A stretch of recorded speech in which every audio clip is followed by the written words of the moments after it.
প্রিয় শিক্ষার্থীরা তোমাদের সবাইকে স্বাগতম। দেখো তোমাদের দ্বাদশ শ্রেণী অর্থাৎ তোমাদের 12 ক্লাসে দেখো যে ভূগোলের নিউ সিলেবাসের থার্ড সেমিস্টারের যেই তোমাদের ভূগোলের যে এমসিকিউ গুলো রয়েছে, অনলি এমসিকিউ তোমাদের পরীক্ষা থাকবে। সেই এমসিকিউ গুলো উত্তর সহ সাজেশন আমি এর আগেও ভিডিও দিয়েছি, সেই ভিডিওগুলো তোমরা ডেসক্রিপশন লিংক থেকে এক এক করে দেখে আসতে পারো। আর এই দিন অর্থাৎ আজকে এই মুহূর্তে তোমরা যারা মোবাইলের স্ক্রিনে দেখতে পাচ্ছ, দেখো তোমাদের ডে 2 চলছে অর্থাৎ ভূমিরূপ গঠনকারী প্রক্রিয়া বা ভূগাঠনিক প্রক্রিয়া। এখানে থাকছে তোমাদের মাস ওয়াস্টিং অর্থাৎ পুঞ্জ ক্ষয়, সেই সঙ্গে থাকছে তোমাদের গ্লাসিয়ার, ঠিক আছে, অর্থাৎ হিমবাহ। এই হিমবাহ এবং রয়েছে তোমাদের মাস ওয়াস্টিং মানে পুঞ্জ ক্ষয় থেকে তোমাদের গুরুত্বপূর্ণ এমসিকিউ এসিকিউ মানে এমসিকিউ উত্তর আমি তোমাদের নিয়ে এসেছি। অনলি তোমাদের থার্ড সেমিস্টারের এমসিকিউ তোমরা দেখে নাও। চলো দেখে নেওয়া যাক। তোমাদের রয়েছে প্রথমে বলে দিচ্ছি, দেখো তোমাদের উচ্চ মাধ্যমিক দ্বাদশ শ্রেণীর 2025 and 6 এ তোমরা যারা পরীক্ষা দেবে একদম সম্পূর্ণ নতুন সিলেবাস অনুসারে কিন্তু এই সাজেশন এই এমসিকিউ গুলো তোমাদের সামনে উপস্থাপন করছি।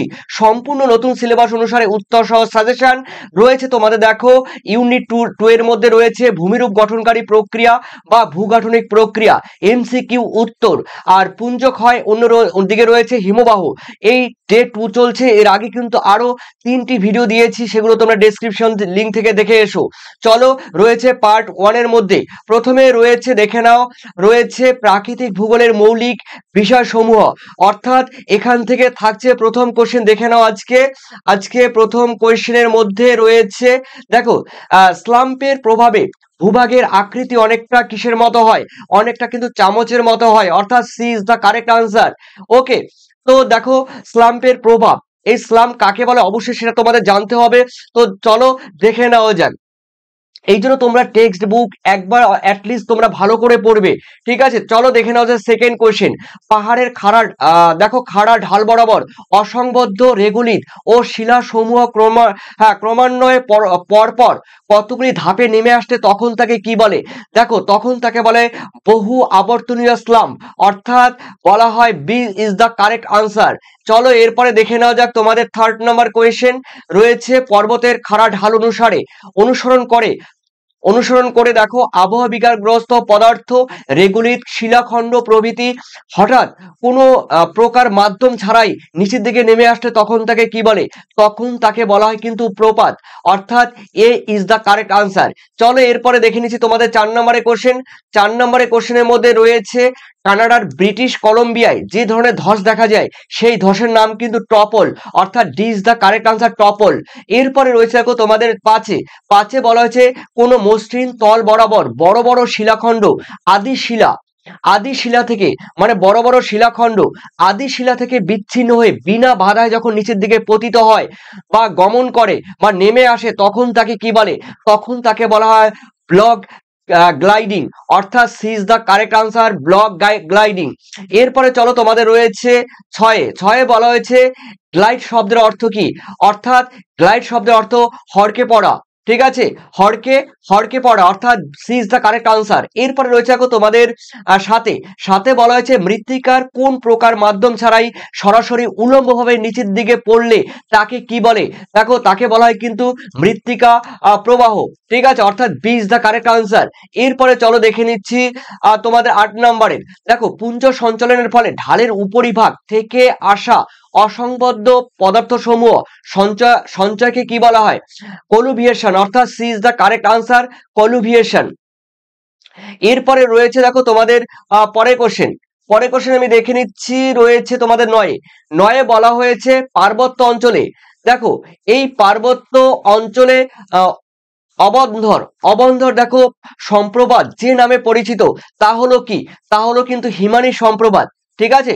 পার্বত্য অঞ্চলে দেখো অবরুদ্ধ দেখো সম্প্রপাত যে নামে পরিচিত তার নাম কিন্তু হিমানী সম্প্রপাত, ঠিক আছে। অথবা তোমরা বলতে পারো এই কোশ্চেনটি আমি একটু বলে দিচ্ছি। দেখো পার্বত্য অঞ্চল থেকে যখন হিমবাহ, ঠিক আছে, হিমবাহ ঢাল বেয়ে যখন নিচের দিকে নেমে আসে তখন তাকে হিমানী সম্প্রপাত বলা হয়। কোশ্চেনটি এইভাবেও দিতে পারে। এরপরে রয়েছে দেখো তোমাদের 10 বলা হয়েছে ভূমি ঢালের, এটা চালের নয়, এটা ঢালের, ভূমি ঢালের উপরে থাকা মৃত্তিকা শিলাখণ্ড প্রস্তরখণ্ড প্রভৃতি ঢালের দেখো ঢালের নদীর দিকে বা অন্য কোনো দিকে সরে না গিয়ে নিচের দিকে বসে যায়, তখন তাকে কি বলে? তখন তাকে অবনমন বলা হয়। অবনমন কথার মানে হলো বসে যাওয়া। ওকে, এরপরে রয়েছে দেখো তোমাদের 11 মধ্যে আমরা দেখে নিচ্ছি তোমাদের ডবল স্টার রয়েছে। প্রকৃতি অনুযায়ী অবনমনকে কটি ভাগে ভাগ করা যায়? দেখো এই অবনমনকে কটি ভাগে ভাগ করা যায়? উত্তর কিন্তু হবে দুটি ভাগে ভাগ করা যায়, অর্থাৎ এ ইজ দ্য কারেক্ট আনসার। এরপরে রয়েছে দেখো তোমাদের রানীগঞ্জ ট্রিপল স্টার। রানীগঞ্জ আসানসোল কয়লাখনি অঞ্চলে, আসানসোল রানীগঞ্জ কয়লাখনি অঞ্চলে দেখো অবৈজ্ঞানিক প্রথায় কয়লা উত্তোলন হ্যাঁ কয়লা উত্তোলন কোন ধরনের পুঞ্জ সঞ্চালনের উদাহরণ? দেখো উত্তর কিন্তু হবে অবনমন। মানে রানীগঞ্জ, ঝরিয়া, আসানসোল এই সমস্ত জায়গায় কি হয় বলতো? ভূভাগ, কয়লা মাটির নিচ থেকে যখন কয়লা উত্তোলন করে তখন ভূভাগ মানে মাটির নিচটা ফাঁকা হয়ে যায়, তখন উপরের ভাগ মৃত্তিকা শিলা নিচের দিকে কি করে? বসে যায়। ঠিক আছে, এটা হলো অবনমন, অর্থাৎ তোমাদের C is the correct answer. এরপরে দেখে নিচ্ছি তোমাদের 13তে বলা হয়েছে ভেনিস শহর ক্রমশ বসে যাওয়ার কারণ কি ছিল? দেখো খনিজ তেল উত্তোলনের ফলে কিন্তু ভেনিস যে শহর, সেই শহর কিন্তু নিচের দিকে বসে গেছিল। এরপরে চলো রয়েছে তোমাদের 14তে রয়েছে দেখো কোনো একটি ভূভাগ দুই দুই পাশে আহ দুই পাশে তাকে বলা হয় প্রসারিত হয়ে মাঝের অংশ বসে গেলে তখন তাকে কি বলা হয়? অর্থাৎ এখানে একটু মিস্টেক আছে, আমি বলে দিচ্ছি। কোনো একটি ভূভাগ দুই পাশে, দেখো দুই পাশের মাঝের অংশ, এটুকু বাদ দিয়ে দাও, এটুকু বাদ দিয়ে দাও, দুই পাশের মাঝের অংশ বসে গেলে তখন তাকে কি বলে?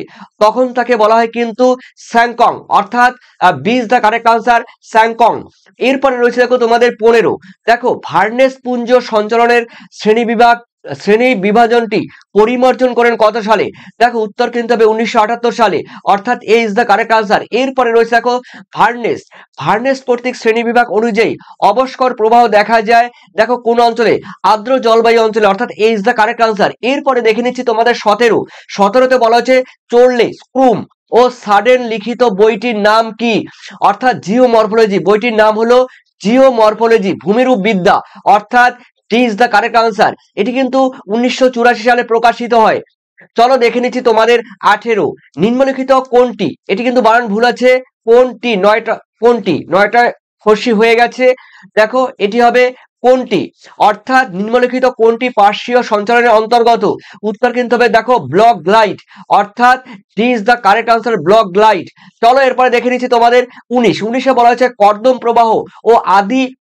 প্রবাহ ও শিলা নদী প্রবাহ দেখা যায় দেখো কোথায়? অর্থাৎ বিয়ার দ্বীপ ও ফকল্যান্ড, দেখো ফকল্যান্ড দ্বীপ। ঠিক আছে, ফকল্যান্ড দ্বীপ বোঝা গেল। তার মানে কর্দম প্রবাহ এবং শিলা নদী প্রবাহ দেখা যায় বিয়ার দ্বীপ ও ফকল্যান্ড দ্বীপে।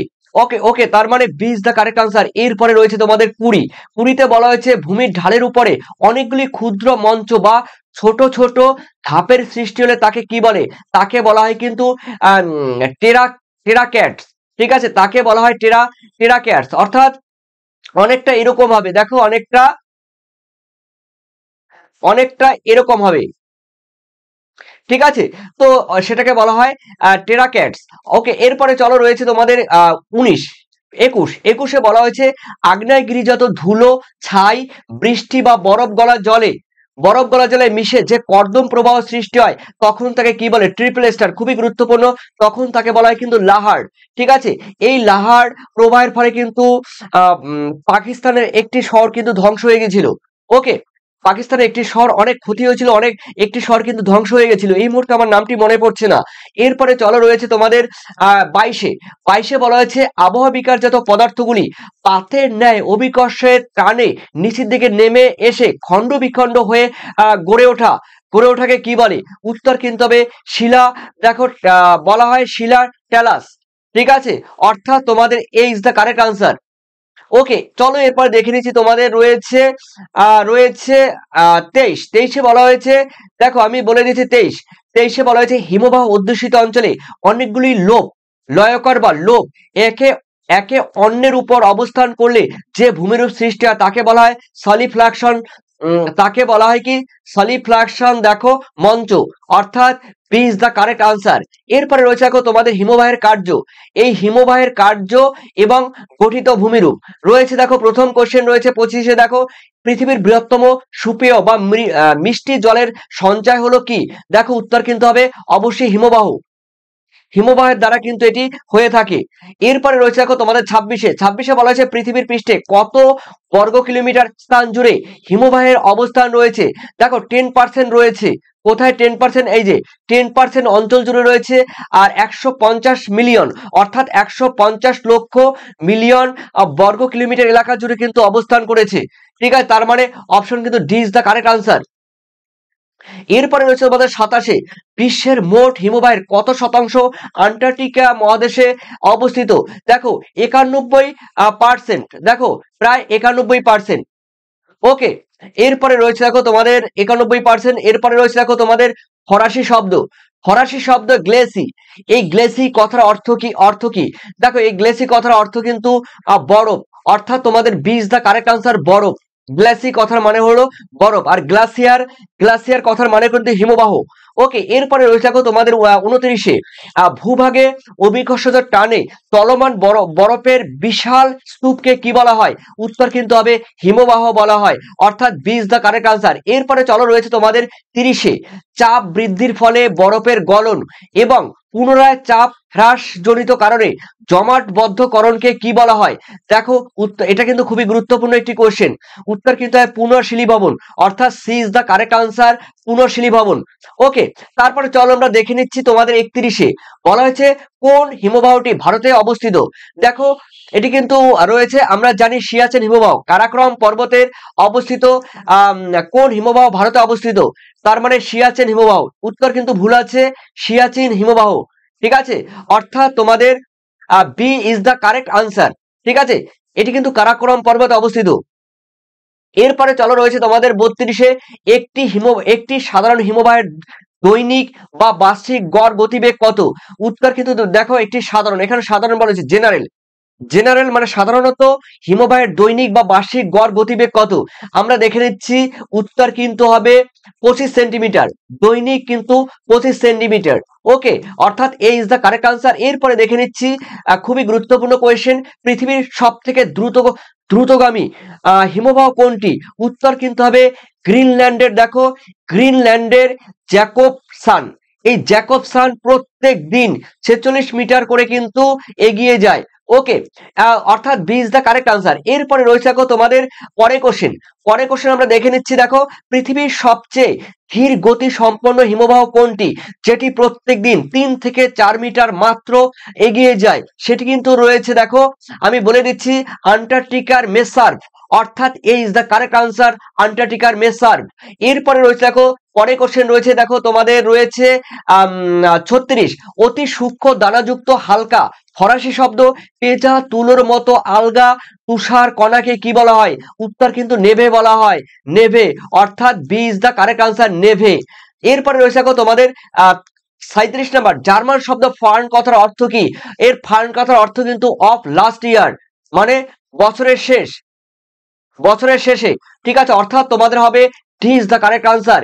এরপরে রয়েছে দেখো তোমাদের 38-এ বলা হয়েছে নেভের উপর পুনরায় তুষারপাত হলে নিচের তুষারগুলি ক্রমশ জমাটবদ্ধ হলে কঠিন এবং ঘনত্ব ক্রমশ বৃদ্ধি পেলে তাকে কি বলা হয়? তাকে বলা হয় ফিন বলা হয়। ঠিক আছে, অর্থাৎ তোমাদের D is the correct answer, firn বলা হয়।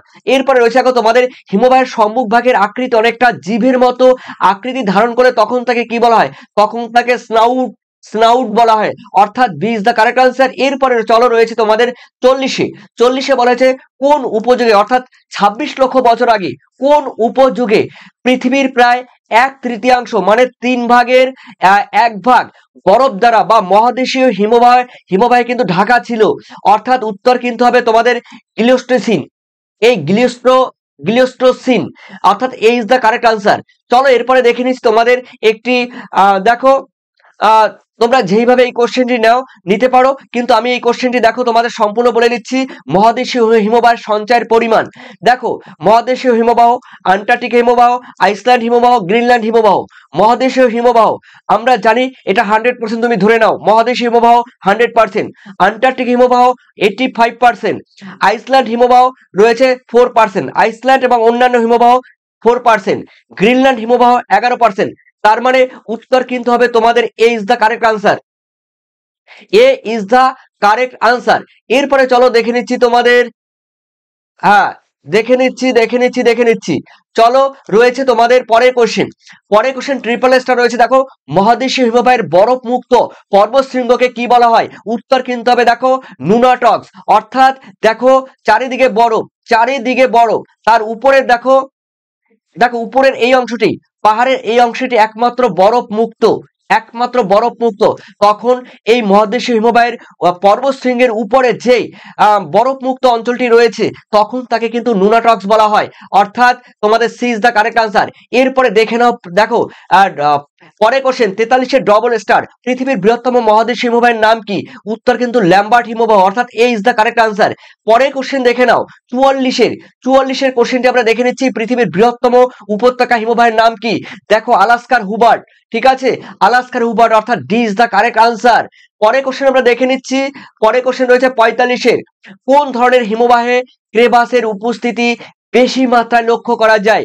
উপত্যকা হিমবাহে ক্রেভাসের উপস্থিতি লক্ষ্য করা যায়, আর এগুলো এই ক্রেভাস হিমবাহের জন্যই কিন্তু পর্বত আরোহীদের ক্ষেত্রে মৃত্যু সংঘটিত হয়ে থাকে, ঠিক আছে, অর্থাৎ ভয়ঙ্কর অবস্থার সৃষ্টি হয় পর্বত আরোহীদের ক্ষেত্রে। 46-এ দেখে নাও, ভারতের কারাকোরাম পর্বতের দীর্ঘতম উপত্যকা হিমবাহের নাম কি? সিয়াচেন হিমবাহ, কারাকোরামের সিয়াচেন হিমবাহ, অর্থাৎ B is the correct answer. পরে কোশ্চেন দেখে নাও, দেখো 47 নম্বরের কোশ্চেনের ডবল স্টার, দেখো পৃথিবীর বৃহত্তম পাদদেশীয় হিমবাহের নাম কি? উত্তর কিন্তু হবে আলাস্কার মালাস্পিনা, অর্থাৎ B is the correct answer. পরে কোশ্চেন দেখে নাও, তোমাদের রয়েছে 48-এ, হিমবাহের মহাদেশীয় অংশে বক্রাকার সম্মুখভাগের অংশকে বলা হয় কি? দেখো উত্তর কিন্তু রয়েছে হিমবাহ, দেখো এটা কিন্তু হিমবাহ লোভ হবে, ঠিক আছে, উত্তর কিন্তু হবে হিমবাহ লোভ, অর্থাৎ হিমবাহের পাদদেশের অংশ বক্রাকারে অবস্থান করলে তখন তাকে কি বলে? ঠিক আছে, এটি কিন্তু হবে হিমবাহ লোভ। ওকে, হিমবাহ লোভ হবে, অর্থাৎ এটি কিন্তু উত্তর কিন্তু মিস্টেক আছে, হিমবাহ লোভ, ঠিক আছে, অর্থাৎ D is the correct answer. এরপরে চলো রয়েছে পরের কোশ্চেনে বলে দিচ্ছি, রয়েছে 49-এর, দেখো শীতকালে হিমরেখার উচ্চতা কি পরিবর্তন লক্ষ্য করা যায়? দেখো কমে যায়, একই থাকে, বেড়ে যায়, দ্বিগুণ হয়, অর্থাৎ কমে যায়, অর্থাৎ আমরা এ ইজ দ্য কারেক্ট আনসার। দেখো শীতকালে যে হিমরেখা রয়েছে, সেই হিমরেখার উচ্চতা কিন্তু সব জায়গায় সমান নয়, ঠিক আছে। ও আর এরপরে রয়েছে দেখো তোমাদের 50-এ রয়েছে, হিমশৈলের যে অংশ সমুদ্রের জলতলের তলায় অবস্থান করে কত অংশ? দেখো উত্তর কিন্তু হবে 8-9-এর, দেখো হ্যাঁ 8-9-এর 8 অংশ, অর্থাৎ তোমাদের 8-এর, হ্যাঁ 9/8/9 অংশ, অর্থাৎ তোমাদের কিন্তু দেখো উত্তর কিন্তু হবে এ ইজ দ্য কারেক্ট আনসার।